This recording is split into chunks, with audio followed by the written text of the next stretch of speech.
கர்த்தர் உடனே எதுவும் கேட்கலன்றதுனால கண்டும் காணாதவரை போல இருக்கிறார் என்று அர்த்தம் அல்ல. கர்த்தர் உடனே சொல்லிட்டார்னா நல்லது. ஒரு பாவம் வந்த உடனே கர்த்தர் உணர்த்திட்டார்னா எப்பவுமே நல்லது. ஒரு அடி கொடுத்து திருத்திட்டார்னா நல்லது. நீ பாவம் செஞ்சும் கர்த்தர் ஒண்ணுமே செய்யாம இருக்காருன்னா நீ ரொம்ப கேர்ஃபுல்லா இருக்கணும். எங்கேயோ உன்னை ஊரை விட்டு அடிக்க போறாருன்னு அர்த்தம். நிஜம். தாவீது செஞ்ச உடனே ஆள் அனுப்பிட்டார் தானே, அவ்வளவுதான். அது சொல்லிட்டு அனுப்பிட்டாருன்னா ஓகே, திருந்திட்டோம், சரி, எந்த தப்போ திருந்திட்டோம், மன்னிச்சிட்டாரு, அதோட வேலை முடிஞ்சு.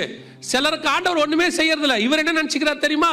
நாம செய்யறோம், ஒண்ணுமே நடக்கல, அதுல அவருக்கு ஒரு பெருமை வேற, யாருக்கும் தெரியாம செஞ்சுக்கிட்டு இருக்கிறோம், பயங்கர திறமைசாலி. ஆண்டவர் சொல்றாரு, இல்லடா, உன்னை விட்டுருக்கிறேன், திருந்திட்டினா நல்லது. இல்லையா, ஒரு நாள் இல்ல ஒரு நாள் கர்த்தர் என்ன செய்வாரு? அதுக்கு நியாயம் தீர்ப்பார். முடிவிலே கர்த்தர் கொண்டு வந்து நிறுத்துவார்ன்னு இருக்கு.